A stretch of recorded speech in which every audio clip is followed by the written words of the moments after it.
There are nearly 600,000 food outlets in the UK.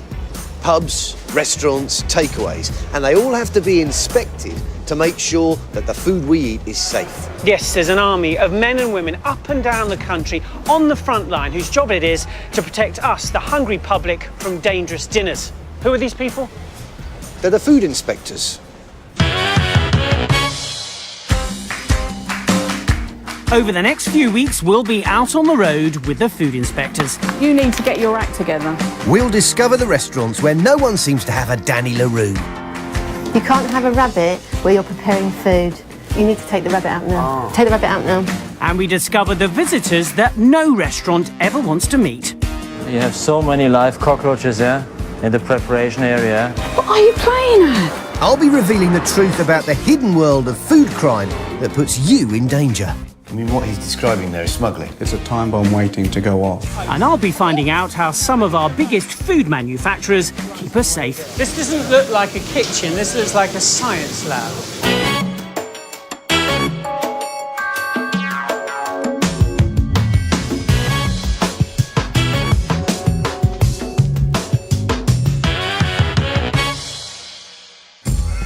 This week, animal rustling.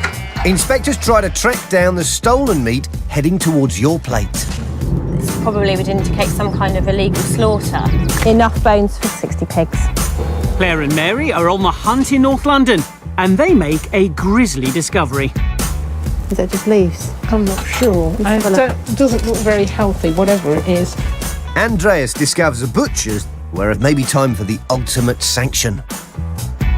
There's no option but to close you today. Do you know how to stop the Great British Fry-Up turning into a great big emergency? I put the fire brigade to the test. That's filth, that's off the scale. Yes. And I meet a man whose pork chop was nearly his last. I didn't think we would ever see Darren alive again. They think I'm going to die. Now, food inspectors, on the whole, like order. They want things in their place. And they're quite particular about what is supposed to be found in a kitchen. Generally speaking, it's items connected with food preparation. But every so often, they'll make a discovery which would bring out even the most experienced inspector in a cold sweat. Welcome to the mean streets of Enfield, North London. It's a dirty world out there. But there are two women who are fighting back. Claire and Mary are Enfield's grime fighters. See what I did there? Tonight, there's a job going down. The Sun and Moon, the local Chinese takeaway. This is the first visit for the takeaway's new owners. In the past, the food inspectors have found problems, and Mary is quick to spot some today. Why is the rice sitting out on the side? Why is it outside? Why isn't it in the fridge? Just, How long after you've cooked it before you put it in the fridge? just 2 hours. 2 to 3 hours, right? That's not safe. If cooked rice is left outside of a fridge for too long, toxins can form. They can cause stomach pains, diarrhea, and sickness. I think you should just put it in the bin. Yeah, just bin it, please. Yeah. The problem we've got with the chicken balls is the box previously had raw duck in. So there's a severe risk of cross-contamination between the cooked chicken balls and what was previously in the box. So far, it's just another normal day on the streets for our team, but things are about to get very strange. Claire, I've seen a rabbit. A rabbit? I don't believe this. I've just seen a rabbit. Is it alive? In there, there's a rabbit. The rabbit is thankfully not destined for the pot. It belongs to the owner's daughter. You can't have a rabbit where you're preparing food. It's not acceptable. You need to take the rabbit out now. Take the rabbit out now. I've never seen that before. Never, ever, in my 19 years of doing this. Claire, ever the eagle-eyed inspector, then spots sticky pads on the floor, designed to catch rats and mice. Have you had a problem with mice in here? Do you know you have a problem with mice? No, sometimes a spider coming in. No, that's not what that's for. That's a rat glue trap. That's for rats and mice. That's why you put that down there. And not for spiders.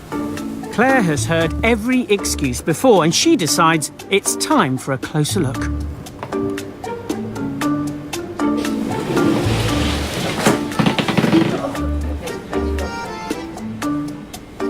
We've got droppings on this one. Yeah. There's a few mouse droppings down the back of here. They just cleaned last night. Well, if they clean, well, that means they've come in last night. If you cleaned last night, they've come in sometime today, which is why you shouldn't keep your back door open. Because obviously they can just walk in. Oh, no. At the back of the preparation area is a wash with droppings and mice urine. Droppings throughout the area in here as well. This is now a serious crime scene, so Senior Inspector Claire needs to file a report. I need some evidence of droppings in here. Open food. So basically just Just some photographs. photographs of everything. Yeah. Okay. I'm very concerned at the moment because what I've found here today is an infestation of mice. There's mouse droppings throughout here where you're preparing food. You've got lots of open food out. Obviously mice, they're good climbers and they will run over all the surfaces here. They dribble urine. I'm really concerned about what's happening here. Claire might be concerned now, but we'll be back later when things go from bad to worse with a shocking discovery. Is that just leaves? I'm not sure. It doesn't look very healthy, whatever it is.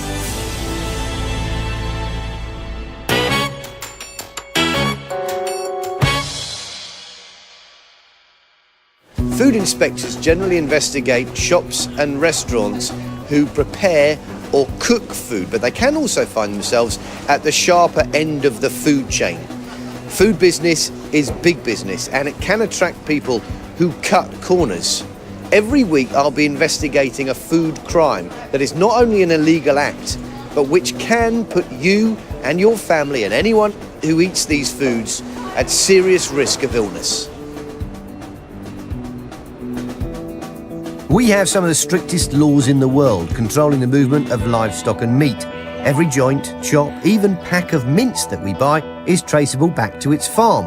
But what would happen if someone came along and helped themselves to a sheep or 10 and then slaughtered them outside of the laws designed to keep us safe? Doesn't affect me, I hear you say. Well, okay, what would happen if this stolen meat ended up on your plate?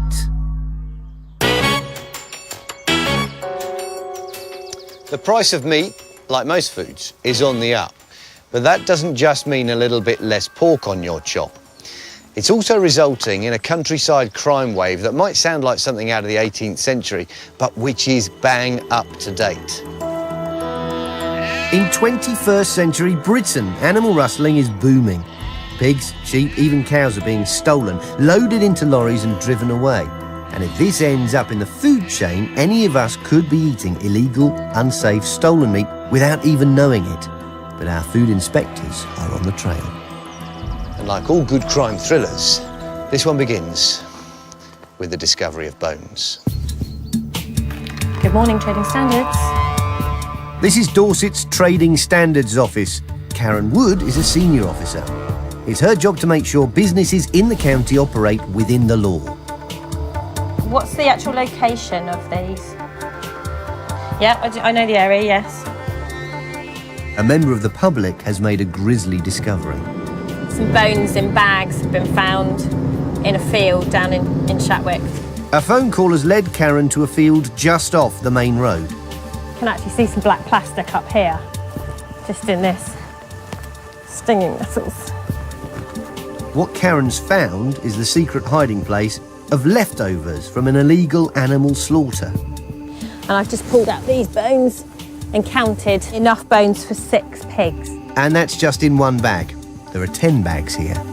We're looking at about 60 pigs. The value of this much pork from these carcasses amounts to around £18,000, making it a very profitable crime. A few years ago, cases like this were unheard of, but as economic times have got tougher, more and more crimes like this are being reported. In Dorset alone, there have been 8 in the last year.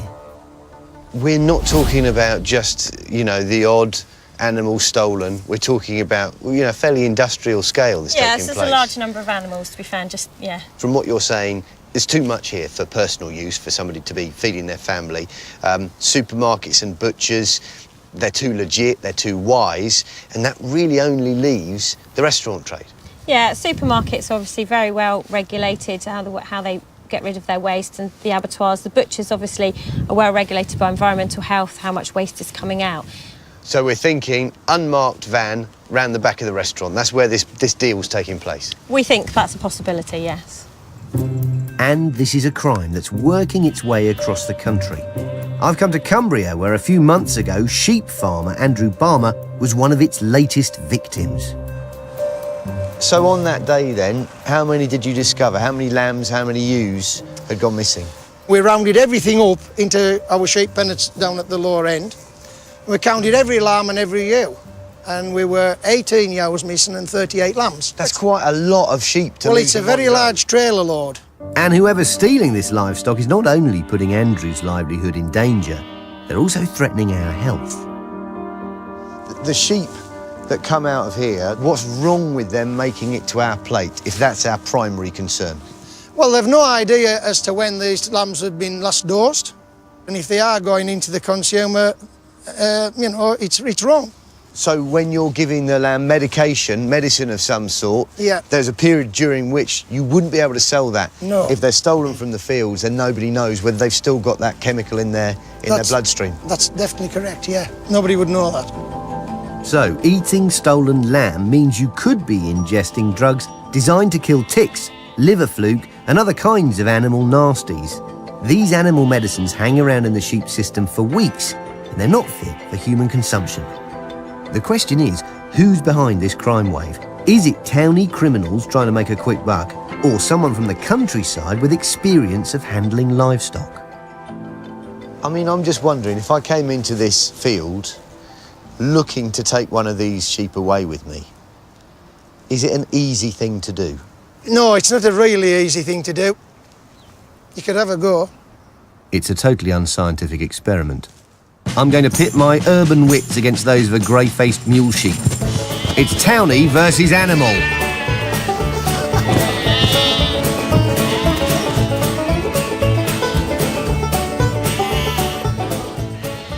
Didn't even get as much as a handful of wool.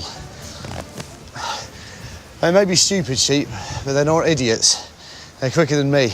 Whoever's stealing sheep, especially in numbers, knows what they're doing. And they certainly do.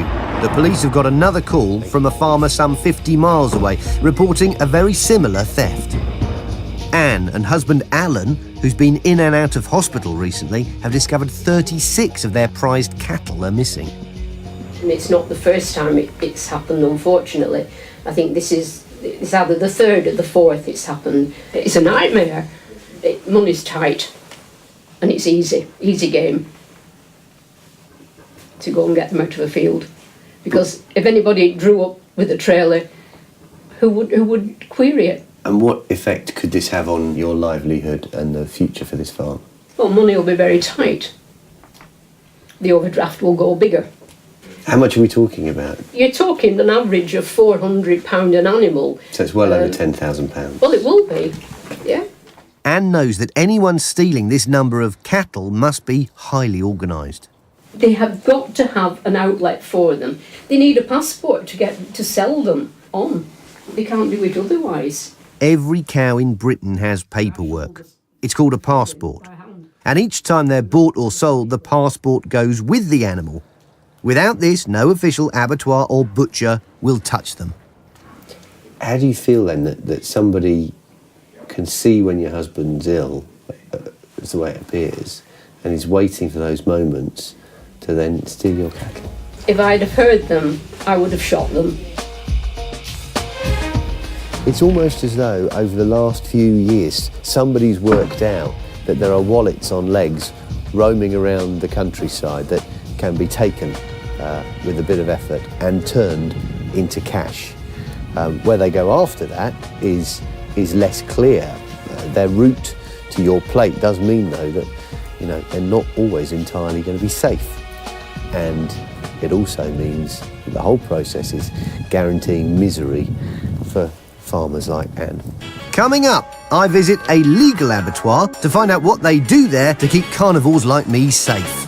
Ugh. In some circumstances, the whole of the carcass would be forbidden from going into the food chain. From the right way to the wrong way. Meat as you never want to see it. There was a huge forequarter of meat just hanging there on a chain. There's no protection from insects or bacteria. That meat cannot be sold to members of the public.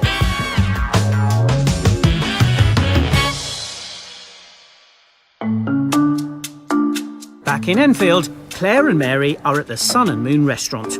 The inspection started badly. Why is the rice sitting out on the side? Why isn't it in the fridge? And then got steadily worse. There's a few mouse droppings down the back of here.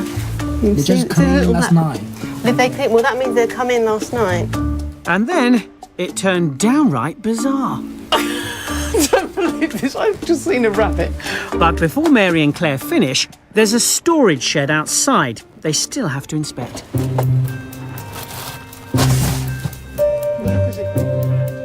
Mary has spotted something stuck to one of the mouse pads.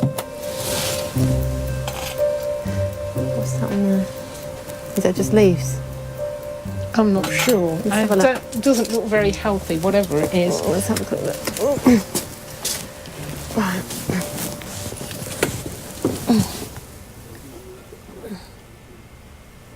I don't know what it is.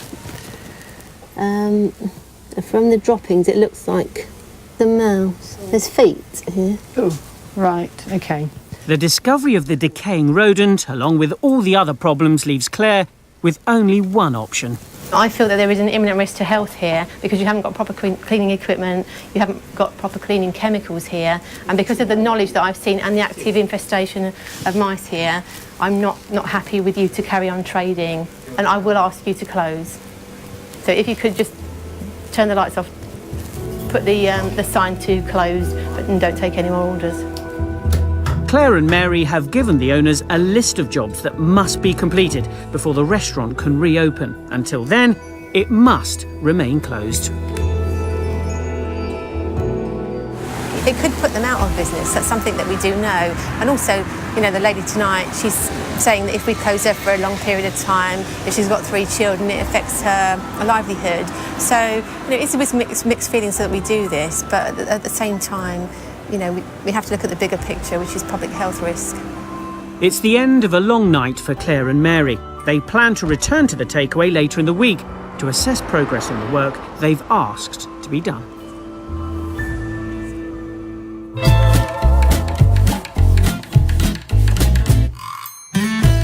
Now here's a frightening thought for you. 40% of all food poisoning happens when we're cooking for family and friends at home. So the question I've got for you is, are you a potential poisoner? Well, each week I'll be visiting a home or a workplace near you, and to make sure no one ends up with a dicky tummy, I'll be bringing an unexpected guest, our very own food inspector, Ben Milligan.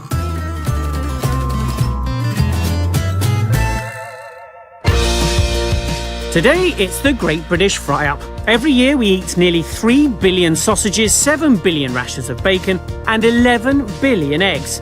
But do you know the risks and how to avoid them? Today I am in Lincolnshire to pay a visit to the fire and rescue team. These boys and girls are on duty 7 days a week, 365 days a year, and it is a hungry job. And did you know that the favourite food for a firefighter is a fry-up? Morning, Greenwatch. I know you guys do an incredible job keeping us safe from all types of danger every single day. Well, today we are going to return that favour. We're going to make sure that you eat safely in this station. We are going to give you a food inspection. And I've got a little surprise for you. Morning all. This is Ben, our food inspector. Just like you, he takes his job very, very seriously. Now, this is a normal day for you, so we're going to start it with an emergency drill. So away you go.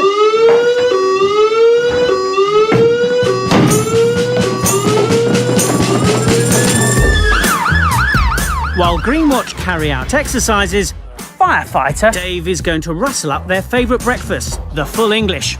It's a full Monty, so it's got bacon, sausage, eggs, hash browns, onion rings in there, bread, tomatoes, beans.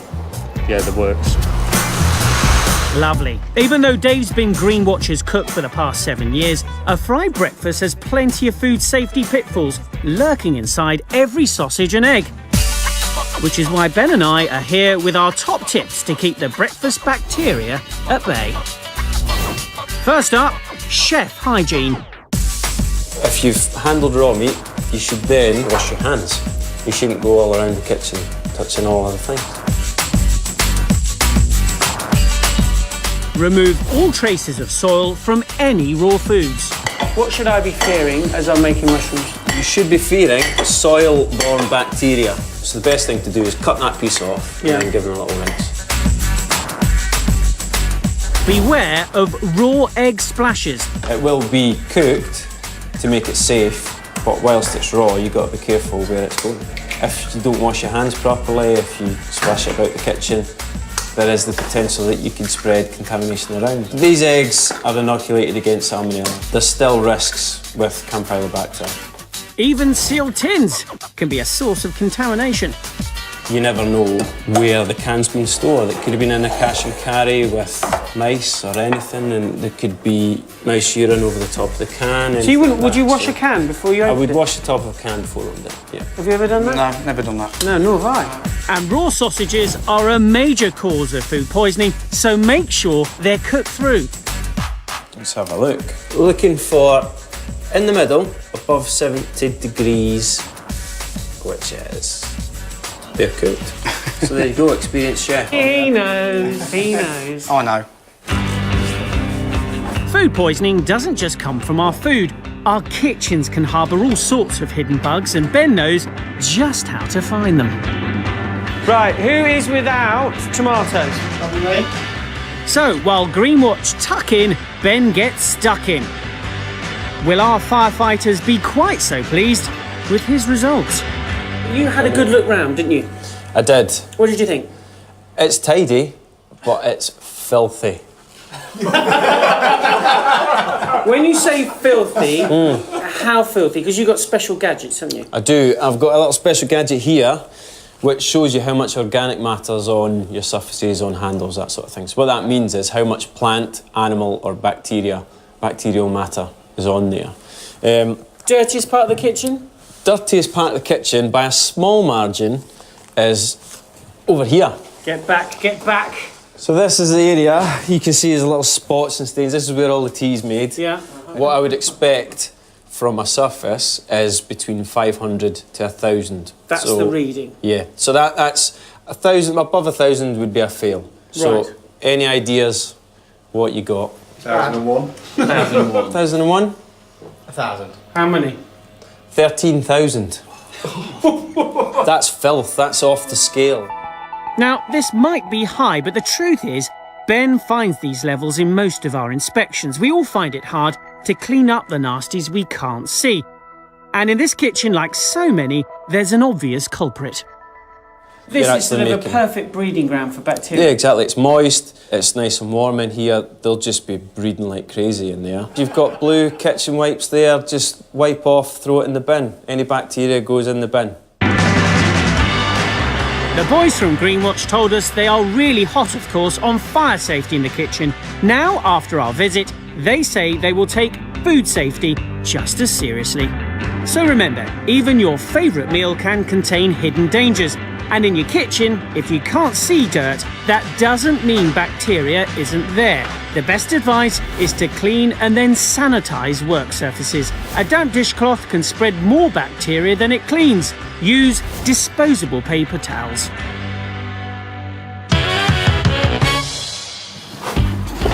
Whoops. Imagine you are new to the whole food business. Would you have any idea about the myriad of food regulations out there? Food inspectors don't just turn up unannounced. You can ask them in for help, as the do's and don'ts of food safety can be pretty daunting. David Norton is the food inspector for Central Bedfordshire. He visits his fair share of restaurants and takeaways with problems, but today he's on his way to help a new business, a cafe at a garden centre. Ooh, lovely. When I visited for an advisory visit earlier the year, they were just doing sort of tea, cake, scones, that kind of thing. But the aspiration, I think, was for them to develop into full meals. From the start, the owners have been keen to get David in to help them set up the business. It was just really nice because they phoned us right at the outset and said, well, when can you come and do an advisory inspection? Andrew Asprey used to be an investment banker in London. 18 months ago, he realised the dream and set up his own small business with a cafe attached. For David, he's keen to check that all areas of health and safety are up to scratch. You've got your hot connected in, haven't you, to something? But what's it? No, that is. Oh, okay. So, that's still an outstanding. Yeah. How do we know at the moment that the fridge is running at the right temperature? We don't. Obviously, we've got some mould growth, haven't we? Now it's time to get down to the real business, which is food. As a cafe selling tea, cake, sandwich, it would appear there's not much to worry about, but David has other ideas. There's not really, that I can see, any red meat that you're handling. But what we do have is the potatoes. And the potatoes are a possible source of the E. coli contamination. Potatoes? Are you sure? Apparently, yes. E. coli 0157 is found primarily in animals' guts, which means it's also found in their poo. The very same poo farmers and gardeners then spread on their veg as manure. The problem occurs when that fertilised soil gets inside you. We've not historically talked about carrots as a risk food, but they are a soil vegetable. So just like the potatoes, they're grown in the soil, obviously. So what we're looking for with this, I mean, overall your organisation's not too bad, but making sure that the carrots are stored elsewhere, away from your salad vegetables. One of the most popular dishes on Andrew's menu is his homemade coleslaw, made with, you guessed it, raw carrots. But David thinks the latest E. coli guidelines suggest raw carrots need to undergo a mechanised washing process before they can be used in the food trade. How will Andrew take it? I mean, how would you feel for now to say, well, OK, we'll just...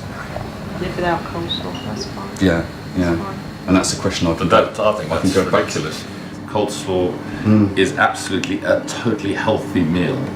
And if there is a risk of E. coli, I'd rather serve it on the menu saying there's a risk. You know, I know mine come local, I know my carrots are local, I know they're extremely healthy, they're grown in very good conditions, and that's what we're striving for, is healthy food. I can understand the reaction that you're having, but what I'm trying to say to you is, this is ultimately about trying to make sure that the consumer is protected. You only need fairly small numbers of the bugs to make people ill. David wants Andrew to take coleslaw off the menu while he checks, but Andrew's not happy.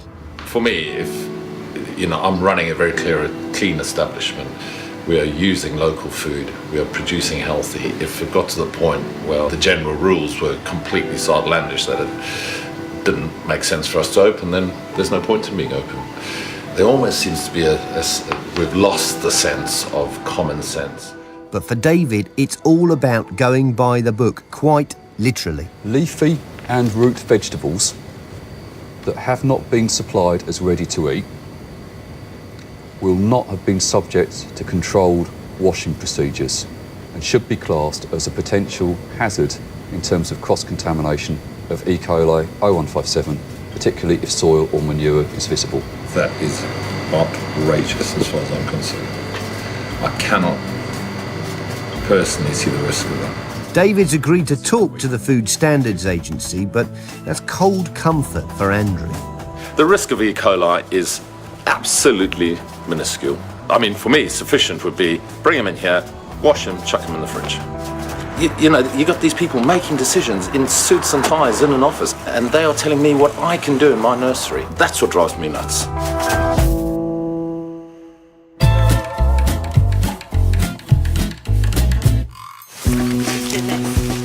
We're on the trail of the trade in illegally slaughtered meat. It all began when our food inspector found some bones. We're looking at about 60 pigs. Then I met a farmer who'd had more than 50 sheep stolen a few months ago. This is not someone that's just come up into the hills. That's quite a lot of sheep to Well, leave it's a in one very go. large trailer load. And it's a crime that can lead to stolen meat ending up on our plates. The slaughtering process that puts lamb, beef and pork on our plates is closely monitored by men like Craig. And he can't just stroll into an abattoir in his everyday clothes. So it's time for us to put on our whites. OK, now what's this that's going on now? I've got a beard, I'm afraid, so the hair of the head must be covered. So you would rather keep the beard and wear the snood than lose the beard and not have to wear that? Yes. You really like your beard? I do. OK, so in terms of what's on our plate, what is this process eliminating that maybe illegal slaughtering wouldn't be? Well, the process is all about controlling risk. The risks in this case are about bacterial diseases that could make you quite upset. Bacterial diseases that they check for include Salmonella and E. coli, but it's not just the things you can't see. There are also rigorous checks for parasitic conditions, abscesses from cysticercosis, tapeworms and liver fluke. So this slaughter process, it's got checks all the way through for the outside of the animal, for the inside of the animal, to prevent those things coming through. Yes, definitely, because Simon, as the meat inspector here today, has got powers that if he finds something that's wrong, he makes a judgment on the carcass that maybe part of the carcass would need to be removed from the food chain, or in some circumstances, the whole of the carcass would be forbidden from going into the food chain. The animal carcass is now past fit for human consumption. The final job is to give the meat a UK health mark, meaning the meat can now be traced all the way back to where it was farmed. If you do come across lamb that's not marked like that, is that a time you need to start asking questions? Yes, I would be very concerned about that. If you go to the supermarket and look at the retail packs of meat, you'll see that this mark itself translates onto the label. You'll see the oval mark to show where it was produced. So when you see that mark on your chops, rump or roast, you can be happy it's safe. But if meat hasn't been through the proper channels, you may end up eating meat that has been treated like this.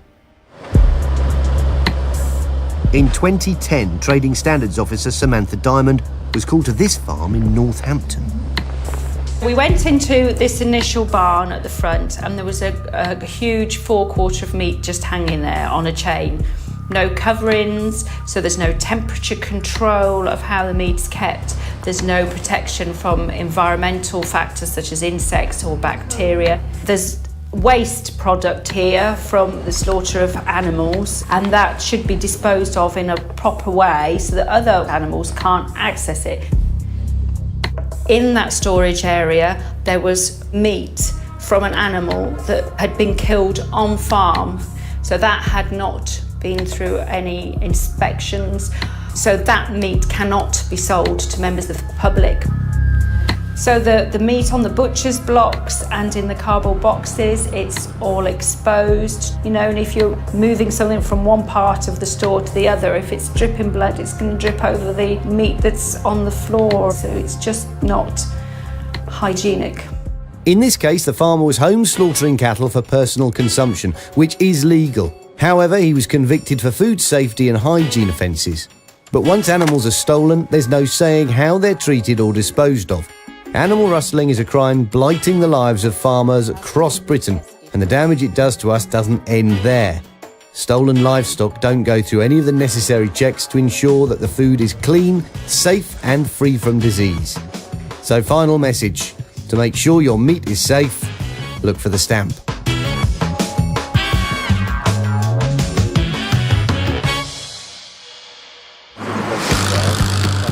Back in North London, and Claire is flying solo for a revisit to the Sun and Moon, a Chinese takeaway where rodents have been leaving more than just a few droppings. There's feet here. Oh, right, okay. I'm not happy with you to carry on trading, and I will ask you to close. Claire has returned several days after the first visit to find out if the rodent problem has been solved. The reason that I've come here today, obviously you requested a visit to see if you would be allowed to open today. I'm going to be looking around to see if I can see any further evidence of mouse activity.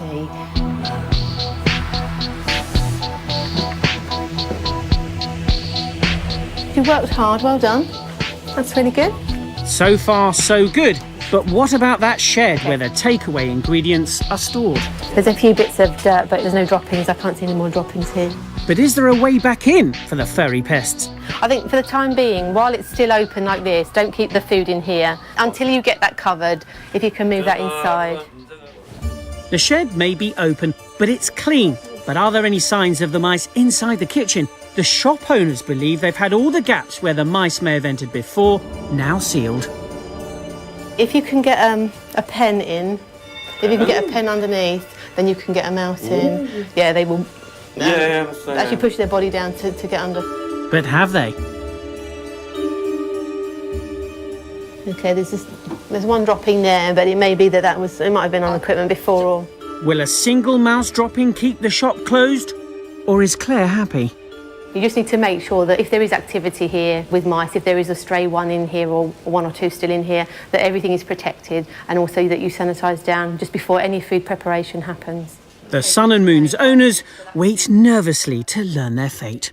OK, well, I'm happy that you've done all the work on the schedule. You've worked really hard here, so I'm happy that you open. I'll issue you with a new certificate which says that there's no longer an imminent risk here and that you're OK to open. Claire is satisfied with all of the work, and the Sun and Moon is back in business. I've done all what's on the schedule of works, and they seem to be really keen to comply. And there's a couple of things outstanding. But no, I'm really pleased, actually. They've worked really hard.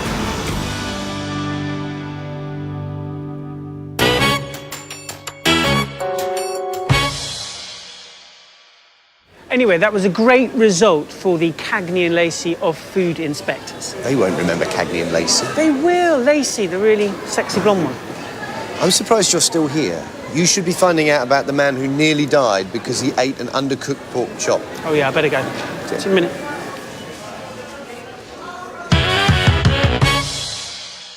Now, if you've never had food poisoning, you are extremely lucky, because for those of us that have had it, we can tell you it is pretty bad. You feel awful for at least a couple of weeks. And for some, it's much, much worse. You're never quite the same again. And for others, well, it can be nearly fatal. Every week, from my food lab, I'm going to be telling you some of the worst food poisoning stories there have ever been. And also, I'll be giving you a few tips to make sure that you don't become the next victim.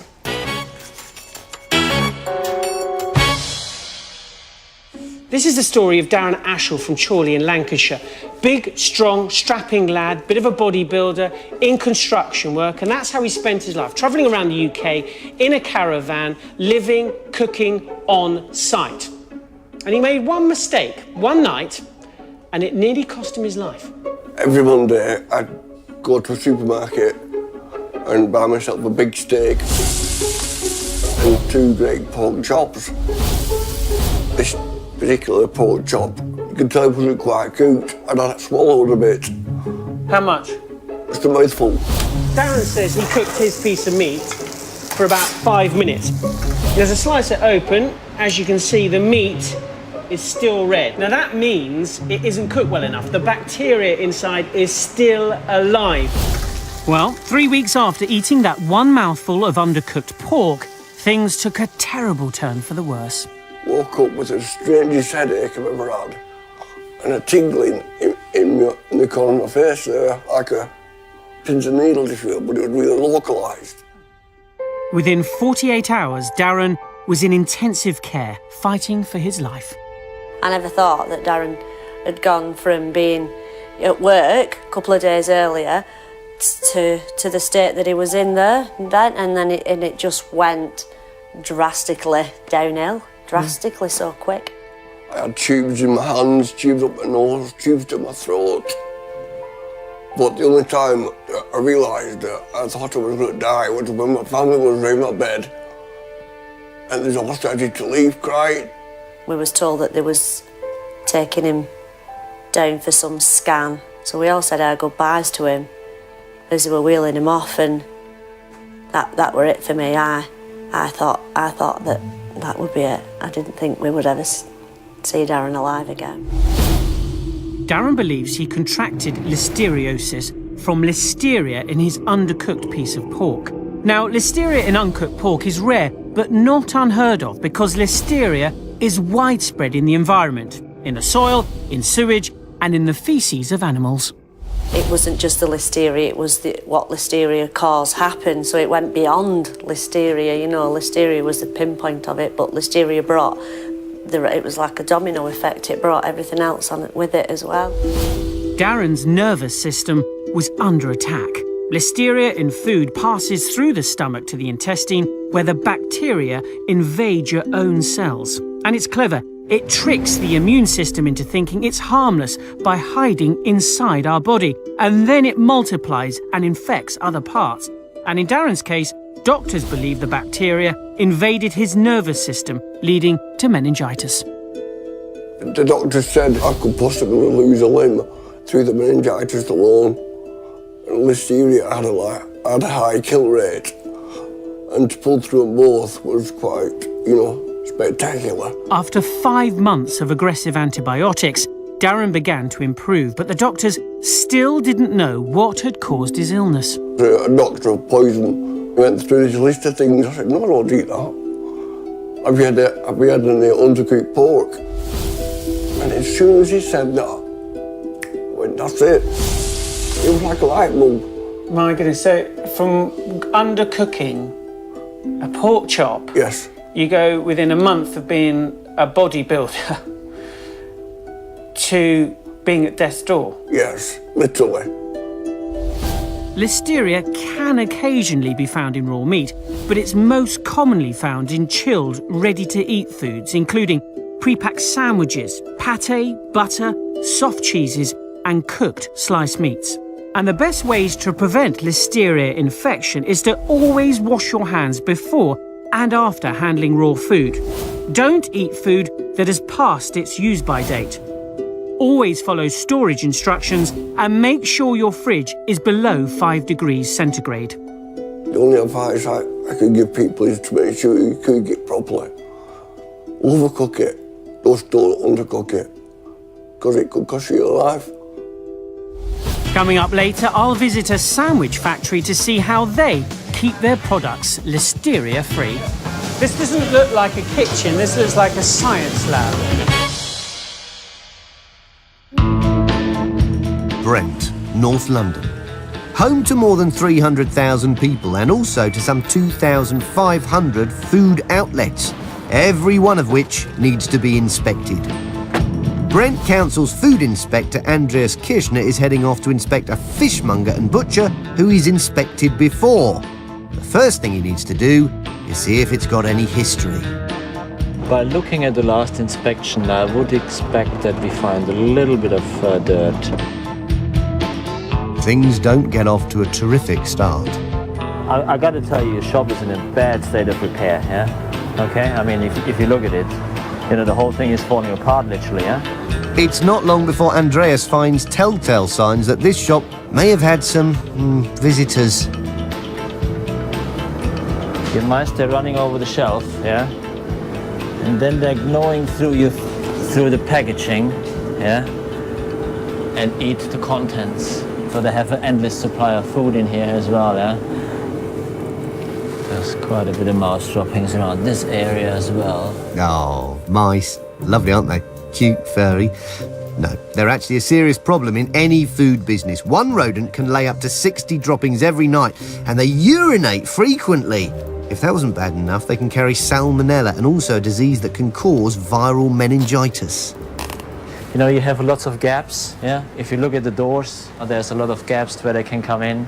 A mouse is gonna get through, yeah? Mouse, they're getting through openings as small as a pencil, yeah? You need a door that fits to the frame properly, yeah?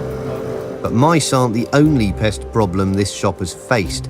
Andreas is looking for evidence of a continuing cockroach invasion. Whatever your pest control company is doing, it doesn't work entirely, because it seems you have the mice and the cockroaches for some considerable time now, yeah? Because it's mentioned on consecutive pest reports. Cockroaches are one of the worst food pests. They carry and transmit disease such as dysentery, gastroenteritis and typhoid. Their droppings have been linked to an increase of eczema and asthma, and a few cockroaches in a kitchen can quickly become an infestation. See, there's an alive one. This one is live. You see this one there? In the cockroach world, it's considered very bad form to be caught lying on your back when the inspector calls. This bug is out of luck. Smile. You're going on Facebook. Has owner Mirwazi Sakizadeh done everything the pest control man suggested to get rid of this problem? In his report it says also that spraying would be needed, yeah? And I'm not sure if that has been carried out or not.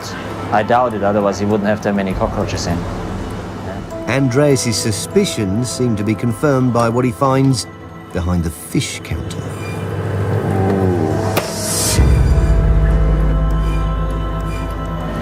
There are quite a lot of cockroaches here. Do you know about it, yeah? You see them running around? I mean, you can see, there's loads of them now. So they're right here in the preparation area where they prepare the fish, cut the fish, do whatever, yeah? So obviously that's completely unacceptable. The evidence is mounting up, and in some cases, crawling off. It's time for the owner to face his filth. If you have a look for yourself, yeah, you have so many live cockroaches there in the preparation area. They're all alive. Have a look. So I got to tell you, it doesn't look good, eh? I think we're going to have to shut you down, yeah? I think we have to close you. Yeah, why? Because you have cockroaches running over your food. For me, if I see live cockroaches within your preparation area, that's not acceptable, yeah? I have too many children. As I close my shop, I'm dead. Yeah, I leave you open, you're killing your customers. Let me ask you a question. Would you like that your wife goes to a shop and buys fresh fish and fresh produce when you know in that shop they have mice and cockroaches and they crawl over the food that your wife is going to buy and you're going to eat? Yeah, I know, I understand that. Do you understand what I'm saying? So you understand our point, okay? There's no option but to close you today formally. My opinion, there's imminent risk to public health. It's right next to the food. The owner knows about it. It's in the pest report. It's in consecutive reports as well. So it's not something that's happened since yesterday. Yeah, it's an ongoing thing, and I think it should be closed.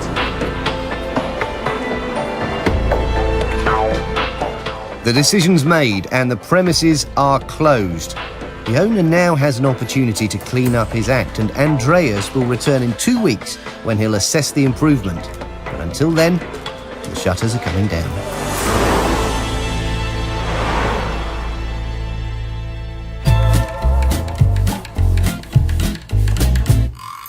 I'm in a food factory. Why? Because UK food production is worth a whopping £179 billion a year. That's a lot of cash, but along with that comes a lot of responsibility. One small mistake and the consequences to the consumer can be enormous. Each week, I've been given exclusive behind-the-scenes access to show you how the major manufacturers keep Britain safe. Cheese and tomato, cheese and ham, ham and pickle, cheese and pickle, BLT, chicken salad. I love sandwiches, and you would have thought to produce one of these, a pre-packed sandwich safely would be something pretty easy to do. But did you know that one of these is a potential breeding ground for lethal bacteria? So what do the sandwich makers do to make them safe? This is Rayner Foods in Chelmsford. They're a firm which prides itself on food safety. They make 30,000 sandwiches every day. They have to take their food safety very seriously. If I could ask you to put your hood on. A hood? Have you got a hood on there? Yeah. We have a hood because hair complaints are one of the most common complaints in the food industry. Okay, I mean, I would say, yeah, hair in a sandwich isn't nice. Bit dodge, but it's not going to cause me any harm, is it? It's possible. Is it? Hair can contain a pathogen called Staphylococcus aureus, Right. and in sufficient numbers these can produce a toxin, and this toxin can cause food poisoning symptoms like diarrhoea, stomachache, nausea. Okay, I'm going to take hair much more seriously next time I see it in food. Let's go. Okay. Okay, I look stupid in my rather fetching blue overalls, but at least you won't be picking any of my hair out of your sandwiches. How many sandwiches do you make a day? Around 32,000 products per day. So 32,000 sandwiches products a day. There's not a lot in your fridge, mate. All the stock gets delivered to us just prior before we need it, so we're using it as close to its production day as possible. And the reason they don't want any of their ingredients hanging about any longer than necessary is because one of the deadliest food poisoning bacteria known to man, our old friend, Listeria. You see, it's a very common organism. You can find it in your drains at home, on the bottom of your shoe. You can find it in the back of your fridges. If you don't clean it out often enough and that. It's ubiquitous, it's everywhere. Of course, strict temperature control isn't the only way of keeping the bugs at bay. This is the sterilisation room. Right, okay, so what goes on in here? In here, we wash all our fruit, vegetables and herbs, as well as external packaging in this solution. When we're washing lettuce and greenery and vegetables and stuff like that, are we just making sure there's not mud in it, or is there something serious? No, you're removing the mud, which is important, and you're also removing any potential pathogens. These grow in the field. E. coli is found in animal intestines and in human intestines, and if they muck spreads those manure and they pull it out on the field, it's possible you can get E. coli contaminated all the lettuce in the fields or your tomatoes. Is it water? It doesn't smell like water. No, we wash it in chlorinated water. Is that safe?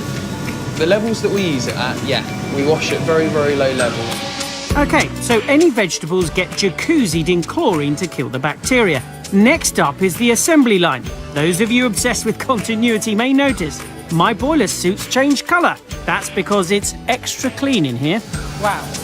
This doesn't look like a kitchen, this looks like a science lab. Yeah, it is very sterile and hygienic in here.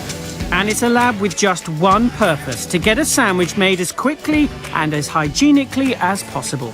Because as soon as those two pieces of bread hit the line, the clock starts ticking. We've got a lot of people in here and we've got a lot of equipment in here, and that produces quite a lot of heat. So because it's warmer in here, it's more of a chance of the bacteria to grow and multiply. So by limiting the amount of time which it stays in production, limits the growth or the potential growth. So you're taking enormous precautions here. You know, I have a confession, it's not like that in my kitchen when I'm making a sarnie. You can only poison your own household, okay? Right. Because we're supplying thousands and thousands of consumers, we have the potential to cause a lot of harm, which is why we take the precautions that we do to mitigate and reduce them to acceptable levels. And there we have it, the perfect sandwich. And it tastes delicious. So to all the UK free-pack sandwich makers, we salute you and thank you. Carry on protecting Britain.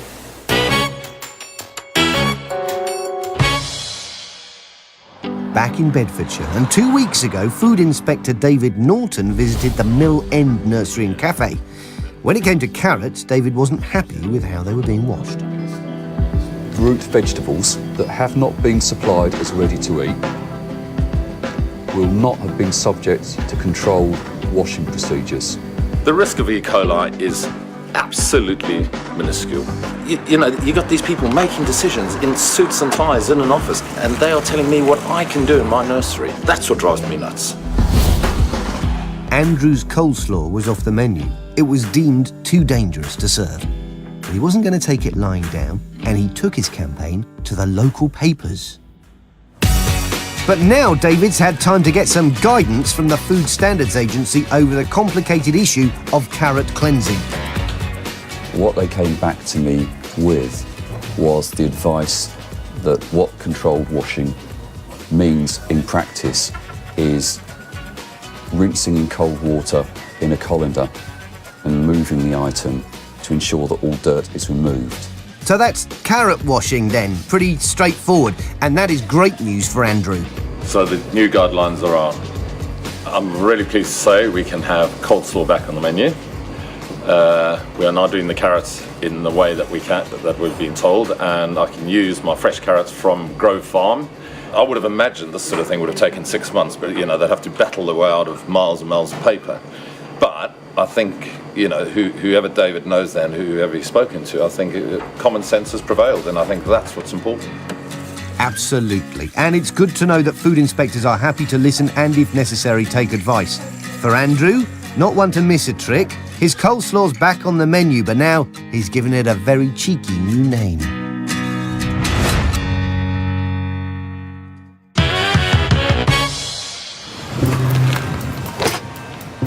Back back in Brent, and Food Inspector Andreas Kirschner closed number 1 halal meat 2 weeks ago. On his first visit, he found a cockroach infestation. You have so many live cockroaches there in the preparation area. They're all alive. But it turns out that the cockroaches were only really there to keep the mice company. You might start gnawing through the packaging, yeah, and eat the contents. There's no option but to close you today formally. He's now off to find out if any improvements have been made. So we're gonna go in there, have a look, see if he has refurbished, see if all the pests are actually gone, and then we decide if he can reopen or not.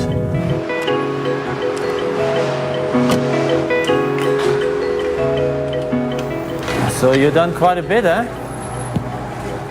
Looks like a completely different shop now. First impressions are good, and Andreas is impressed by the look of the place, but he's got an eye for detail. Not even the smallest space escapes his attention as Andreas ensures public safety, armed only with a meticulous nature and a can of bug spray. Cockroaches are crafty, but happily for Mr. Sakizade's customers, Andreas is just as thorough at making sure that they're gone.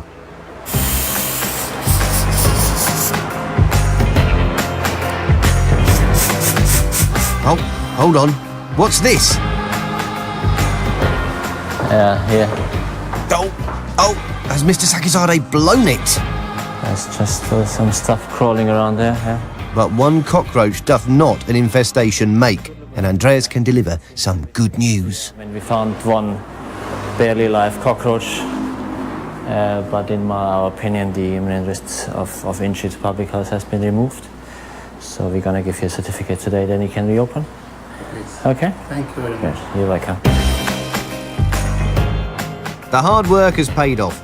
It's a new start for the business and a safer future for its customers.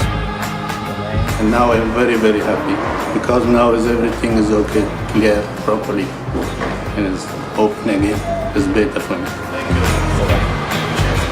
For us, the most important bit is that we closed him when we did, because obviously at that point his premises was completely unacceptable. Whereas if you're walking in now, it's a nice shop. Everything was clean. Everything was refurbished. You could see walking in, it looked like a different shop altogether. Pest controller seems to have done a good job. I think that's a good result for us. Yeah.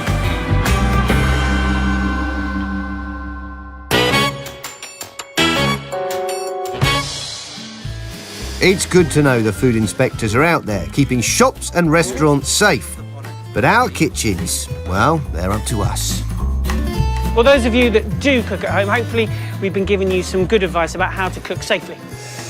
And don't be put off your dinner. It'll be all right. It will be. See you next week. Bye-bye. Seriously, cheese, bit of pickle. I'm not going to do that. It's simple. No, I don't want to do it. Next week, the illegal trade in shellfish that's putting our healths at risk. We know people are going out there and bringing in cockles, and I, for one, most certainly wouldn't have been eating them. In Gravesend, Mandy finds a filthy kitchen and lays down the law. Dump it, get a new one. What are you playing at? You need to get your act together. And I drop in on the woman who cares more about her pets than her kitchen. I'll test it, but it looks to me like feces.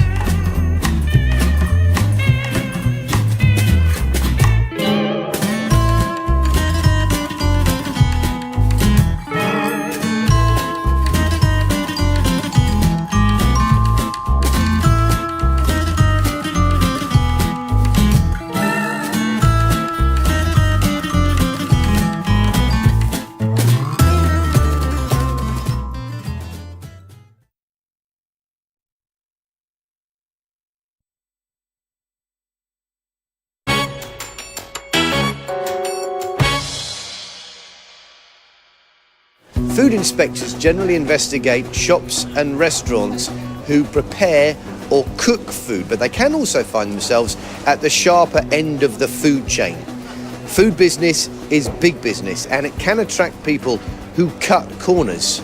Every week I'll be investigating a food crime that is not only an illegal act, but which can put you and your family and anyone who eats these foods at serious risk of illness. We have some of the strictest laws in the world controlling the movement of livestock and meat. Every joint, chop, even pack of mince that we buy is traceable back to its farm. But what would happen if someone came along and helped themselves to a sheep or 10 and then slaughtered them outside of the laws designed to keep us safe? Doesn't affect me, I hear you say. Well, OK, what would happen if this stolen meat ended up on your plate?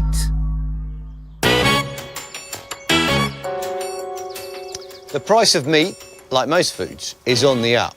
But that doesn't just mean a little bit less pork on your chop. It's also resulting in a countryside crime wave that might sound like something out of the 18th century, but which is bang up to date.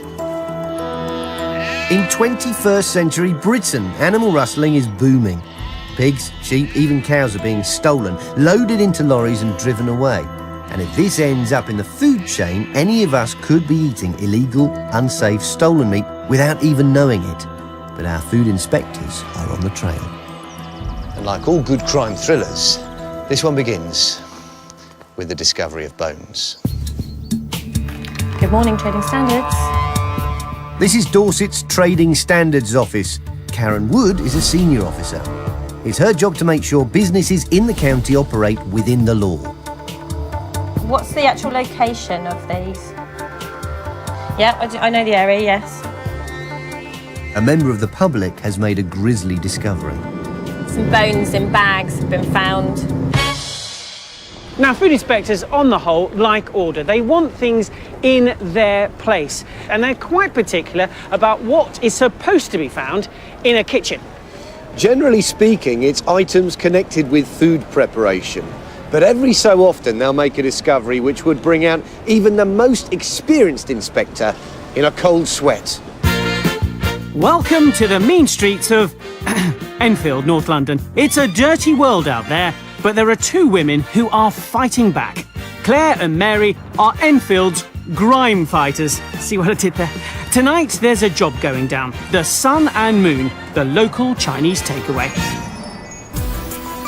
This is the first visit for the takeaway's new owners.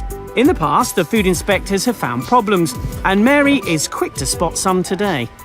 Why is the rice sitting out on the side? Why is it outside? Why isn't it in the fridge? Just, How long after you've cooked it before you put it in the fridge? Just 2 hours. 2 to 3 hours, right? That's not safe. If cooked rice is left outside of a fridge for too long, toxins can form. They can cause stomach pains, diarrhea, and sickness. I think you should just put it in the bin. Yeah, just bin it, please. Yeah. The problem we've got with the chicken balls is the box previously had raw duck in.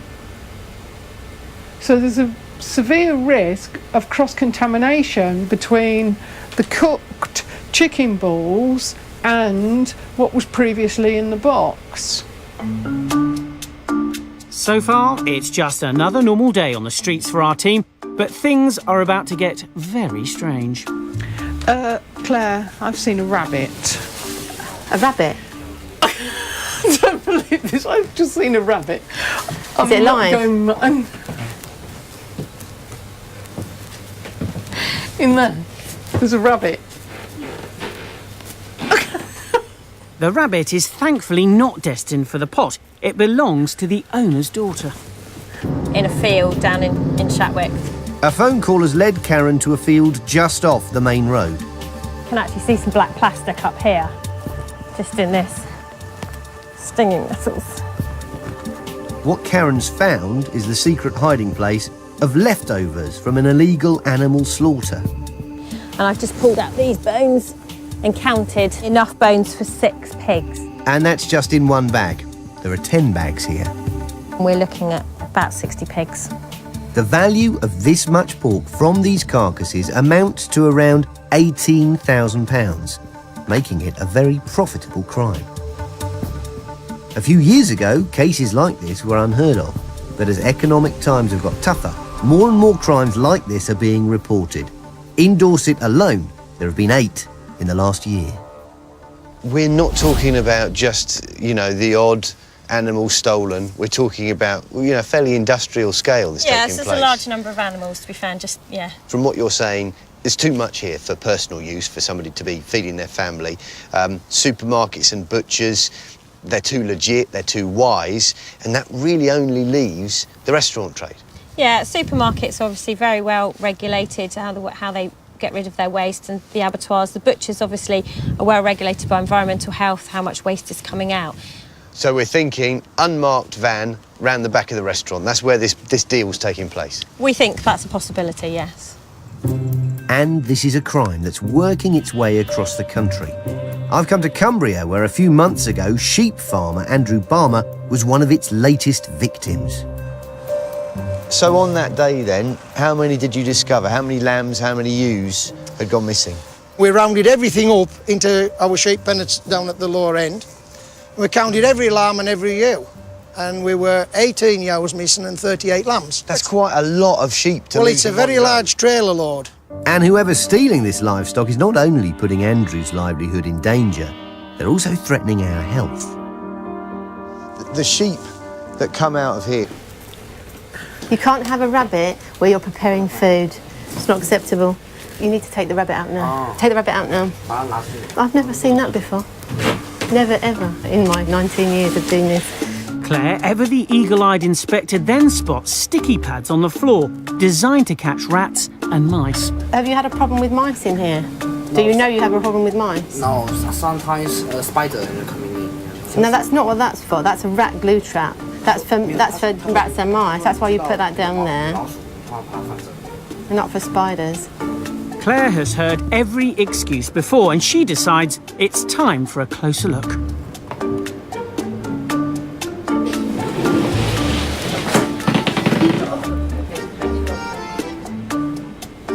We've got droppings on this one. Yeah.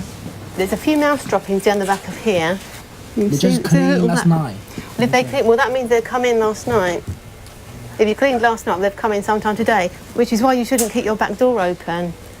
Because obviously they can just walk in. Oh, no. At the back of the preparation area is a wash with droppings and mice urine. There's droppings throughout the area in here as well. This is now a serious crime scene, so Senior Inspector Claire needs to file a report. I need some evidence of droppings in here. Open food. So basically just do some photographs. Photographs of everything. Yeah. Okay. I'm very concerned at the moment because what I've found here today is an infestation of mice. There's mouse droppings throughout here where you're preparing food. You've got lots of open food out. Obviously mice, they're good climbers and they will run over all the surfaces here. They dribble urine. I'm really concerned about what's happening here. Claire might be concerned now, but we'll be back later when things go from bad to worse with a shocking discovery. Is that just leaves? I'm not sure. It doesn't look very healthy, whatever it is. There are nearly 600,000 food outlets in the UK. Pubs, restaurants, takeaways, and they all have to be inspected to make sure that the food we eat is safe. Yes, there's an army of men and women up and down the country on the front line whose job it is to protect us, the hungry public, from dangerous dinners. Who are these people? They're the food inspectors. Over the next few weeks, we'll be out on the road with the food inspectors. You need to get your act together. We'll discover the restaurants where no one seems to have a Danny LaRue. You can't have a rabbit where you're preparing food. You need to take the rabbit out now. Take the rabbit out now. And we discover the visitors that no restaurant ever wants to meet. You have so many live cockroaches there in the preparation area. What are you playing at? I'll be revealing the truth about the hidden world of food crime that puts you in danger. I mean, what he's describing there is smuggling. It's a time bomb waiting to go off. And I'll be finding out how some of our biggest food manufacturers keep us safe. This doesn't look like a kitchen, this looks like a science lab.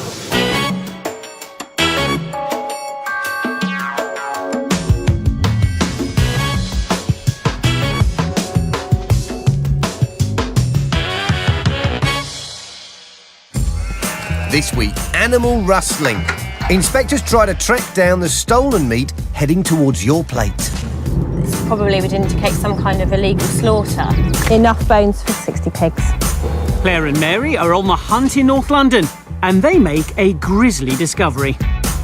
Is that just leaves? I'm not sure. It doesn't look very healthy, whatever it is. Andreas discovers a butcher's where it may be time for the ultimate sanction. There's no option but to close you today. Do you know how to stop the Great British Fry-Up turning into a great big emergency? I put the fire brigade to the test. That's filth, that's off the scale. Yes. And I meet a man whose pork chop was nearly his last. I didn't think we would ever see Darren alive again. They think I'm going to die.